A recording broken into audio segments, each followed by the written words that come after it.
Radio. I'm Tiffany, and here are the lovely ladies from the cast of this year's Vagina Monologue.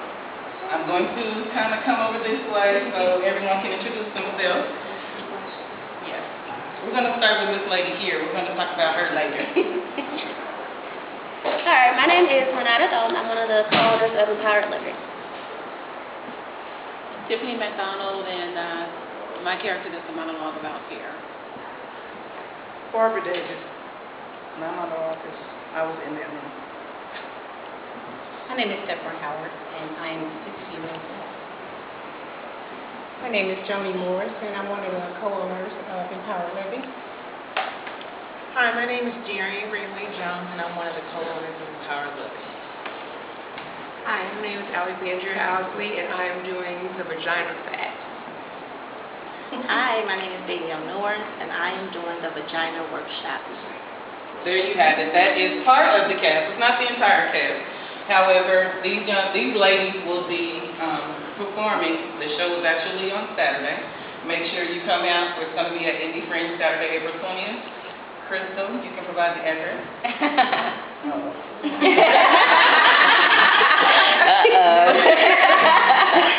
I was going to say 719 St. Clair Street. It is 719 St. Clair Street and Indie Fringe, starting at 6 p.m. for the show.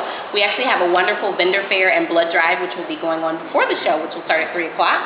So feel free to come on out and to see some of our wonderful vendors. We'll also have a great silent auction with some amazing gifts and swag that you can take home with you for the day. And who are you?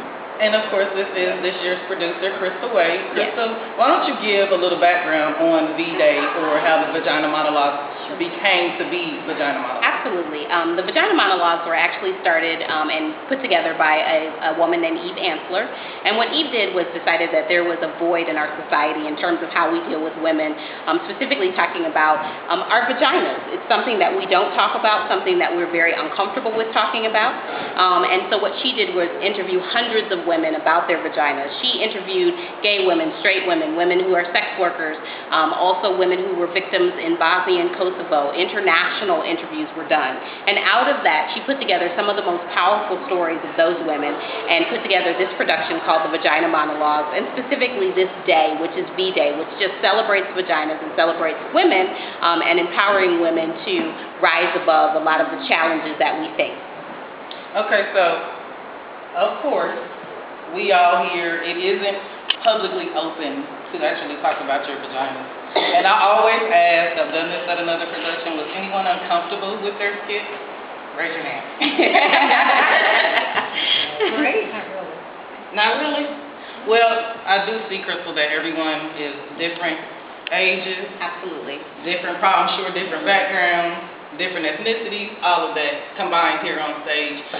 One of the things I was curious about to know was when you assigned everyone their skit, did you have any question if they could actually do it, or did you have to do any coaching to say, okay, it's okay, sure, you can do it, or do you allow them to say, allow them to decide if they're able to do it or not once they read the skit? Yeah, I mean, it's difficult at times because there are some topics that are discussed that make people very uncomfortable. And there have been times that we've assigned monologues to people in the 3 years that we've done this production that they just weren't necessarily comfortable with.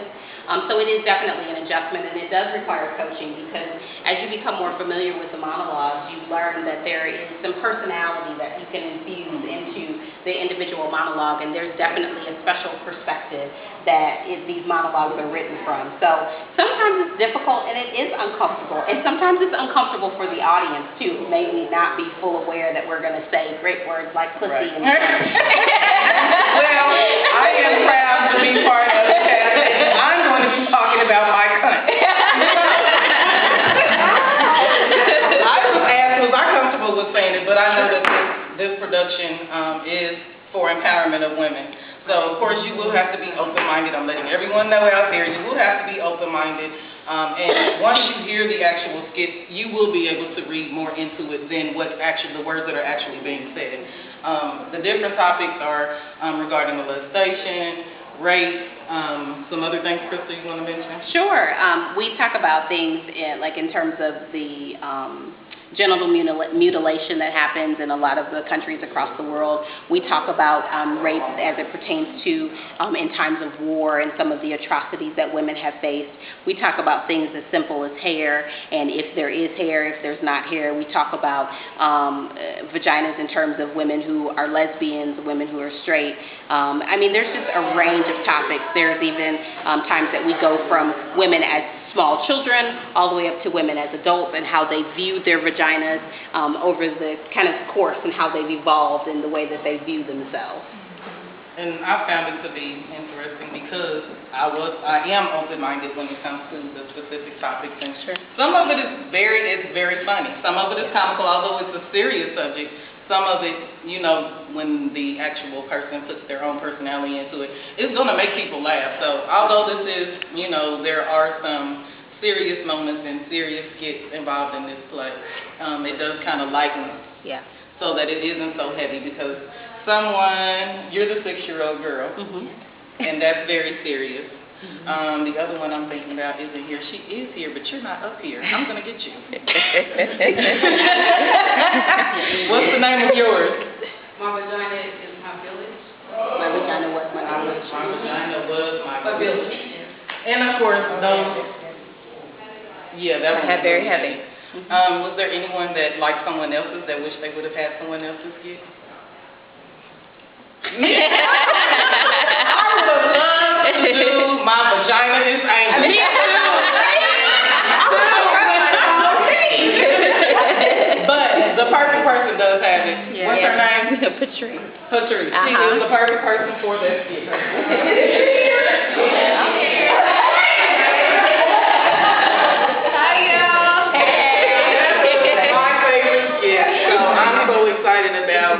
The show this weekend. Some of you are on stage. Who are you bringing? Is any of these topics you've had discussed with children or relatives recently? I had to discuss the topic. I have a 19-year-old daughter, and then I have an 11-year-old son. And so as I'm walking through the house practicing my skit, my 11-year-old son's like, "Mom, do you have to keep saying that word? Do you have to keep, I don't think I'm going to like you in this, Mom." So it is allowed a forum for me to educate my son and to give him the proper terminology. And my daughter, who is 19, is off in college and thinks she knows everything, told me that she actually hates the word vagina. Wow. And I didn't understand why, because I've always been a very open parent, and, you know, we can discuss anything. But she tells me she hates the word vagina, and so I'm eager to let her come and watch the show. And she's going to bring some of her college friends that they know everything, and they're going to witness the Vagina Monologues and experience it for themselves. So I'm excited for that. And my grandmother, who is 75, is going to come, and she says you just don't talk about vaginas in public. And I'm talking about having an orgasm. So it's going to be, my granny is probably going to pass out. I'm going to get a whooping or something. Well, some of these grannies are pretty hip nowadays. So. Right. Well, Crystal's skit is going to happen. On the floor during rehearsal, and I love it. I'm so excited to see it. Yes. 6-year-old girl. 6-year-old girl. It's very, very interesting. We ask questions of this little girl, and she answers them in her own little girl way. So I'm not going to say the parts. Wait and see. Come and see it. Yeah, that's one of the coolest things I think about this production is, like, it really bridges the gap in terms of women of all ages, you know, creeds, races, whatever the case may be, where you'll see grandmothers and children, you know, or their grandchildren in the room together and really discussing a topic that is sometimes very taboo in our society, unfortunately, but it's real. I mean, and it is what it is. And I think that's one of the things that when I first came into the room, the first rehearsal, that was the first thing I noticed was the different generations. And I think that's going to allow others in that generation to do things differently, because of course, once you learn those things in a specific generation, it just stays that way. And you know, some generations it's difficult to be accustomed to change. So I think this is going to open the minds of a lot of people here in Indy. And Krista, Congratulations on the production. Congratulations. Anyone you want to also acknowledge?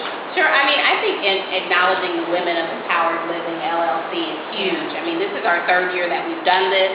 We continue to grow. We continue to make it better. I mean, the Empowered Living has put together not just this production, but the vendor fair and the silent auction. And I mean, it's really a great opportunity for people in the community to come and to fellowship with one another. And then just something that I'd like to point out, and specifically about our cast this year, and to give them kudos and mad props for what they've done, is we actually are very unique in the world of the Vagina Monologues plays, which are put on across the world. We have an all-minority cast. And that's really special to me, and I'm very passionate about that because I think that specifically, too, in the African-American community, it's probably even more taboo than in some of the other communities and some of the majority communities. So for us to be here, to be a group of African-American women that are putting on this production, I think it's awesome. So I'm just super pumped about it. Got to come and check it out. It's going to be hot.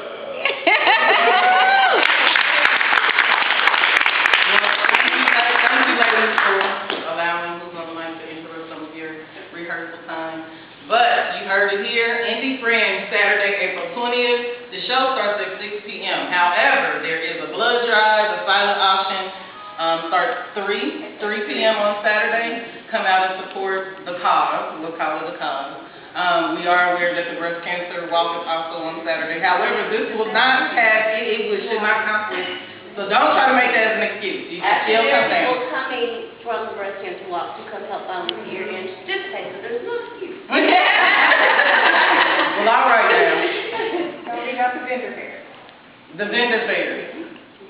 I'm sorry. Okay, thank you so much for tuning in. Saturday, April 20th, 3 p.m. is the vendor fair, blood drive, silent auction, 719 St. Clair Street.